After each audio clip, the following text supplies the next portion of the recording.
عزیز دوستو، میرے بھائی اور میری بہنوں، میں آپ کے پاس چند ضروری باتیں لے کر آیا ہوں۔ نعت بھی ضرور پڑھوں گا۔ حیران ہوتا ہوں کہ اللہ نے یہ نعت پڑھنے کا سلسلہ شروع کروا دیا، کیونکہ تبلیغ میں نکل کے ہر ایک کی ناک میں کنڈا ڈالنا مشکل ہو جاتا ہے، تو وہ اللہ نے کوئی نعت کے ذریعے کچھ، اب آپ لوگ سب نعت سننے آئے ہوئے ہیں، تو اسی چکر میں آپ کو دو چار اپنی مرضی کی باتیں بھی سنا دیتا ہوں، پھر میں نعت بھی سنا دیتا ہوں۔ تو سب سے ضروری بات وہ یہ کہ جو سمجھنے کی ہے وہ یہ کہ ہم اس دنیا میں کیوں آئے ہیں۔ یہ سب سے امپورٹنٹ بات ہے۔ ہم اس دنیا کے اندر آئے ہیں ایک شاندار آخرت بنانے کے لیے۔ ہم اس دنیا میں کیوں آئے ہیں؟ ایک شاندار آخرت بنانے کے لیے۔ جو اس نیت سے دنیا میں زندگی گزارتا ہے، اللہ رب العزت دنیا اس کی خود بناتے ہیں۔ انسان اپنی محنت سے اپنی دنیا نہیں بنا سکتا۔ انسان اپنی محنت سے اپنی دنیا نہیں بنا سکتا۔ وہ اپنے آپ کو نہیں بنا سکتا تو باقی دنیا کیا بنائے گا؟ ٹھیک ہے، میں چاہوں کہ میری جوانی کبھی بڑھاپے کی طرف نہ جائے، یہ ہو نہیں سکتا۔ میرا اپنے اوپر تو زور چلتا نہیں ہے، نہ میں اپنی مرضی سے آیا، نہ اپنی مرضی سے رہ رہا ہوں، اور نہ اپنی مرضی سے دنیا سے جاؤں گا۔ یہ کیسی دنیا ہے کہ اس کی کوئی بھی چیز میرے قابو میں نہیں ہے۔ آپ یہاں رہتے ہیں، میں کراچی میں رہتا ہوں، کوئی لاہور میں رہتا ہے، کوئی پنڈی میں رہتا ہے، اور آپ کو پتہ ہے کہ یہاں آپ اپنی مرضی سے نہیں آئے ہوئے۔ یہ بھی بڑی عجیب بات ہے۔ قرآن میں اللہ فرماتے ہیں 5 چیزیں ایسی ہیں جس کے بارے میں کوئی نہیں جانتا، جو اس کے بارے میں جو بات کر رہا ہے سب غلط کر رہا ہے۔ 5 چیزیں کون سی ہیں؟ سب سے پہلے ان اللہ عنده علم الساعہ، اللہ کہتے ہیں سوائے اللہ کے کوئی نہیں جانتا قیامت کب آئے گی۔ وَيُنَزِّلُ الْغَيْثَ، بارش نے کب کہاں اور کتنا برسنا ہے کوئی نہیں جانتا۔ رزق کس کے پاس کتنا پہنچے گا اللہ فرماتے ہیں کوئی نہیں جانتا، صرف میں جانتا ہوں۔ وَيَعْلَمُ مَا فِي الْأَرْحَامِ، ماں کے رحم میں یہ تو معلوم کر لیتے ہیں کہ بیٹا ہے یا بیٹی ہے، لیکن اللہ فرما رہے ہیں یہ نہیں معلوم کر سکتے کتنا جیے گا، کتنا کہاں رہے گا، کیا کھائے گا، کیا پیے گا، نیک ہوگا، بد ہوگا، فرما بردار ہوگا، نافرمان ہوگا۔ اللہ فرماتے کوئی نہیں جانتا۔ پھر اللہ فرما رہے ہیں وما تدری نفس ماذا تکسب غدا، کوئی نفس یہ نہیں جانتا، انسانوں کو چھوڑو، کیڑے مکوڑے بھی یہ نہیں جانتے کہ کل ان کو ان کا رزق کہاں سے ملے گا۔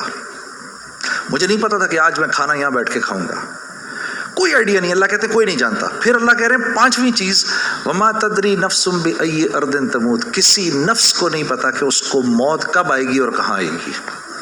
سلیمان علیہ السلام کے دور میں ملک الموت سے سلیمان علیہ السلام کی بڑی دوستی تھی، تو ملک الموت حضرت عزرائیل علیہ السلام یہ سلیمان علیہ السلام کے دربار میں اکثر آیا کرتے تھے۔ تو ایک دن دربار میں آئے تو ایک آدمی کو بار بار دیکھ رہے، وہ گھبرا گیا، کسی کو ملک الموت دیکھے اس کی ویسی جان نکل جائے گی کہ یہ مجھے، اور وہ بھی بار بار دیکھے تو ویسے ہی ہوش اڑ جائیں گے۔ تو اس نے سلیمان علیہ السلام سے کہا کہ جی ملک الموت مجھے بار بار دیکھ رہے ہیں، آپ ایسا کریں مجھے تو ہندوستان پہنچا دیں۔ تو انہوں نے ایک جن سے کہا بھائی اس کو ہندوستان پہنچا دو، تو ہندوستان پہنچا دیا ان کو۔ تو بعد میں سلیمان علیہ السلام نے ملک الموت سے پوچھا کہ تم اس آدمی کو بار بار کیوں دیکھ رہے تھے؟ کہتے میں حیران ہو رہا تھا کہ اللہ نے مجھے کہا کہ اس کی جان ہندوستان میں نکالو، یہ یہاں کھڑا کیا کر رہا ہے؟ وما تدری نفس بأی ارض تموت، کسی نفس کو نہیں پتا اس کو اس کی موت کل کہاں آئے گی۔ یہ 5 چیزیں کوئی نہیں جانتا۔ اب ان 5 چیزوں کا براہ راست ہماری زندگی سے تعلق ہے۔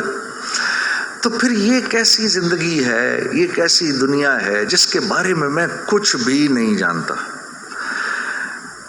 تو اللہ رب العزت نے دنیا کا بننا بگڑنا یہ انسان کے ہاتھ میں نہیں رکھا، یہ انسان کے ہاتھ میں نہیں رکھا۔ اور اختیار کتنا دیا؟ ہم کہتے ہیں نا بھائی انسان کو اختیار ہے، بھائی اختیار کتنا دیا؟ اختیار اتنا دیا، کسی نے حضرت علی کرم اللہ وجہ سے پوچھا کہ حضرت یہ میرے پاس دنیا میں کتنا اختیار ہے؟ کہا ایک ٹانگ اٹھاؤ اپنی، تو اس نے اپنی ایک ٹانگ اٹھا لی۔ کہا جی دوسری اٹھاؤ، کہا جی وہ نہیں اٹھا سکتا۔ کہا بس اتنا اختیار ہے تیرے پاس، انسان کے پاس اتنا اختیار ہے۔ اور جو اختیار ہے وہ کیا ہے یہ جاننا بڑا ضروری ہے۔ انسان کے پاس کیا اختیار ہے؟ اللہ نے انسان وہ واحد مخلوق ہے پوری کائنات میں جو اپنی جان کے استعمال کو بھی جانتی ہے اور چیزوں کے استعمال کو بھی جانتی ہے۔ انسان کے علاوہ اور کسی مخلوق کو یہ نہیں پتا کہ میں نے اپنی جان کو کیسے استعمال کرنا ہے اور چیزوں کو کیسے استعمال کرنا ہے۔ گھوڑے کو نہیں پتا کہ میں نے اپنے آپ کو کس کام میں لگانا ہے اور میں نے بکری کا کیا استعمال کرنا ہے۔ بکری کو نہیں پتا کہ میں کس کام کے لیے دنیا میں آئی ہوں، اس کو کوئی آئیڈیا نہیں ہے کہ بلی کا میں نے کیا استعمال کرنا ہے. بلی کو نہیں پتا میں کیوں آئی ہوں، اور بلی کو یہ بھی نہیں پتا کہ میں نے کتے کے ساتھ کیا کرنا ہے. ٹھیک ہے. انسان وہ واحد مخلوق ہے جس کو اللہ نے یہ شعور دیا، فَأَلْهَمَهَا فُجُورَهَا وَتَقْوَاهَا. میرے دوستو، یہ وہ آیت ہے جس کو اللہ نے 7 قسمیں کھانے کے بعد بیان کیا. 7 قسمیں کھائیں اس آیت کو بیان کرنے سے پہلے. جیسے میں کہوں میری بہن، اللہ کی قسم، رسول کی قسم، قرآن کی قسم، تیرے باپ کی قسم، تیری ماں کی قسم، 6 قسمیں تو یہ کھائیں. پھر آخر میں فرمایا وَنَفْسٍ وَمَا سَوَّاهَا. اچھا چل کسی کی قسم نہیں مانتا تو میرے بندے مجھے تیری جان کی قسم، فَأَلْهَمَهَا فُجُورَهَا وَتَقْوَاهَا. کل قیامت کے دن آ کے مجھے نہیں کہنا یا اللہ مجھے نہیں پتا تھا سیاہ کیا ہے اور سفید کیا ہے. مجھے نہیں کہنا کل یہ قیامت کے دن، کیونکہ فَأَلْهَمَهَا الہام کیا ہے، میں نے تجھے الہام کیا ہے. اچھائی اور برائی کا فرق میں نے تیرے اندر ڈالا ہے اور یہ ڈال کے تجھے دنیا میں بھیج دیا ہے. جیسے کوئی بھی معاشرہ ہو اس میں سچ اچھا سمجھا جاتا ہے، جھوٹ برا سمجھا جاتا ہے، چاہے وہ مسلمانوں کا معاشرہ ہو چاہے غیر مسلموں کا ہو. بے ایمانی ہر معاشرے میں بری سمجھی جاتی ہے، ایمانداری ہر معاشرے میں پسند کی جاتی ہے. راست بازی، سچائی، بینگ اپ رائٹ، یہ ہر معاشرے میں پسند کیا جاتا ہے، اور ظلم ہر معاشرے میں برا سمجھا جاتا ہے. جسٹس ہر معاشرے میں اچھا سمجھا جاتا ہے، قتل ہر معاشرے میں برا سمجھا جاتا ہے. تو اللہ پاک فرما رہے یہ چیزیں دے کے میں نے تمہیں دنیا میں بھیجا ہے، میں نے تمہیں تمہاری جان کا استعمال بتا دیا، چیزوں کا استعمال بھی سکھا دیا. تو یا اللہ میں نے جان کا کیا استعمال کرنا ہے، میں نے جان کا کیا استعمال کرنا ہے. تو اللہ پاک فرما رہے قد افلح من زکاہا. تو نے اپنی جان کا تزکیہ کرنا ہے تو تو کامیاب ہو جائے گا. وقد خاب من دساہا. اور اگر اپنے نفس کو تو نے کھلا چھوڑ دیا تو برباد ہو جائے گا. اب ان 2 باتوں پر علماء نے تفسیروں کی تفسیریں لکھ دی ہیں. اب نفس کا تزکیہ کیا ہے؟ نفس کو ہر اس چیز سے روکنا جس کو اللہ نے منع کیا ہے، یہ نفس کا تزکیہ ہے. سامنے نامحرم عورت ہے، اب نہیں دیکھ سکتے اس کو. ہاں وہ سامنے سے آئی، نظریں جھکا لی. اب نظریں جھکا لی، اسی لمحے پچھلے سارے گناہ معاف ہو جاتے ہیں. اور اللہ ایمان کی وہ حلاوت دیتے ہیں جو آپ نماز میں محسوس کریں گے. پھر آپ نہیں کہیں گے کہ جی میں نماز پڑھتا ہوں میرا تو دھیان ادھر نکل جاتا ہے. پھر آپ نہیں کہیں گے. کان کو ہر وہ چیز سننے سے روکنا جس کو اللہ نے منع کیا، ہر اس چیز کو سننا جس کا حکم دیا. ہاتھ کو ہر اس جگہ استعمال کرنا جس کا حکم، ہر اس چیز سے روکنا جس سے منع کیا. تو نفس کا تزکیہ اللہ فرما رہے ہیں جب تم دیکھ دیکھ کر میری رعایت رکھ کے زندگی گزارو گے تو تم اس دنیا میں کامیاب ہو جاؤ گے. اور تمہیں کامیاب کون کرے گا؟ ہم کریں گے. تم خود کامیاب نہیں ہو سکتے. ہاں یہ موت کے بعد ہوگا. فرشتے اعلان کریں گے وَلَكُمْ فِيهَا مَا تَشْتَهِي أَنفُسُكُمْ. اب کیونکہ تم نے دنیا میں تو ویسے کر لیا جیسے اللہ نے چاہا، ٹھیک ہے، اللہ کی رضا پر راضی رہے، تو اب وَلَكُمْ فِيهَا مَا تَشْتَهِي، اب جو کچھ تم چاہ رہے ہو انفسکم وہ پورا ہوگا. کیوں؟ نزلا من غفور الرحیم، کیونکہ تم اب غفور الرحیم کے مہمان بننے والے ہو. تو اب جو چاہو گے پورا ہوگا. اب کہہ لو مجھے اتنے بڑے بڑے گھر چاہیے، مجھے اتنی اتنی بیویاں چاہیے، اتنی اتنی حوریں چاہیے. دنیا کی عورتیں کہہ دیں کہ مجھے اس کی شکل دوبارہ نہیں دیکھنی. ہاں جی، میں آ رہا تھا نا ادھر، تو اب میرے سفر میری بیوی تنگ آ گئی تھی. تو مجھے کہنے لگی کہ اب آپ کیا کر رہے ہیں؟ میں نے کہا عائشہ اتنا بڑا کام ہے، مجھے جانے دو. تم جنت میں میرے سے 500 سال پہلے نہیں جانا چاہتی؟ تو کہنے لگی وہاں بھی اکیلا ہی بھیجنا.